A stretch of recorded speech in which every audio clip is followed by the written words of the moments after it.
রোমানার কিচেনে খুব ইন্টারেস্টিং একটা জুস তৈরি করছি, পেস্তা বাদাম লাচ্ছি। একটা বাটিতে 1 কাপ গরম পানি নিয়ে নিলাম। খুব বেশি গরম না, আঙুল ডোবানো যায় এরকম গরম। এই পানিগুলোতে প্রায় 20 গ্রামের মতো পেস্তা বাদাম দিয়ে দিলাম। বাদামগুলো এখন আমি 10 মিনিট এই পানিতে ভেজাবো। ভেজানোর কারণ হচ্ছে এই যে দেখতে পাচ্ছেন, বাদামগুলো ধরলেই খুব আলতোভাবে উপরের চামড়াটা খুলে আসছে। আমি এভাবে সবগুলো বাদামের চামড়া খুলে নেব। পেস্তা বাদামের দুটো খোসা থাকে, একটা মোটা শক্ত খোসা থাকে, আর একটা এই চামড়াটা থাকে। দুটোই আমাদের ছাড়িয়ে নিতে হবে আমাদের এই লাচ্ছির জন্য। একটা ব্লেন্ডারে 1.5 গ্লাস ঠান্ডা পানি দিয়ে দিচ্ছি। আমরা 4 গ্লাস লাচ্ছি তৈরি করব, তাই 1.5 গ্লাস ঠান্ডা পানি দিলাম। ছেলা পেস্তাগুলি দিয়ে দিলাম। 1 কাপ দই দিয়ে দিলাম। এখন অনেক অনেক বরফ দিতে হবে। আধা কাপ চিনি দিয়ে দিচ্ছি। চিনিটা আপনাদের প্রয়োজন মতো একটু কম বেশ করে নিতে পারেন। কয়েকটা পুদিনা পাতা, এই ধরুন 3-4টা পুদিনার পাতা দিয়ে দিচ্ছি। এটা হয় কি ওই জুসটার মধ্যে একটা রিফ্রেশিং ফ্লেভার নিয়ে আসে। 2 টেবিল চামচ গুঁড়ো দুধ দিয়ে দিলাম। এবার এটাকে আমরা ভালোভাবে ব্লেন্ড করব। অনেকে করে কি প্রথমে দই এবং ইনগ্রেডিয়েন্টগুলো দিয়ে ব্লেন্ড করে তারপরে পানি দেয়।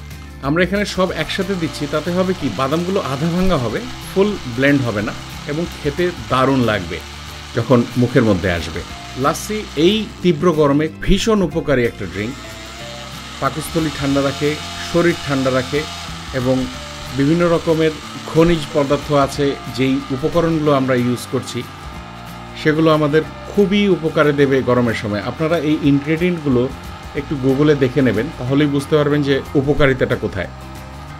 যখন আমরা ব্লেন্ড করব প্রথম দিকে বরফের শব্দ পাওয়া যাবে, পরের দিকে আর কোনো শব্দ পাওয়া যাবে না, তখন বুঝতে হবে ব্লেন্ড হয়ে গেছে। দেখতে পাচ্ছেন অনেক ফেনা উঠেছে, মানে লাচ্ছিটা খুবই ভালোভাবে ব্লেন্ড হয়েছে। আমি এটা গ্লাসে পরিবেশন করে নেব। পরিবেশন করার আগে দেখে নিই লাচ্ছি তৈরি করতে আমাদের কি কি লাগছে। 1 কাপ দই, 2 টেবিল চামচ গুঁড়ো দুধ, আধা কাপ চিনি, প্রায় 20 গ্রাম পেস্তা বাদাম, সামান্য পুদিনার পাতা আর অনেক অনেক বরফের টুকরো, এটুকুই।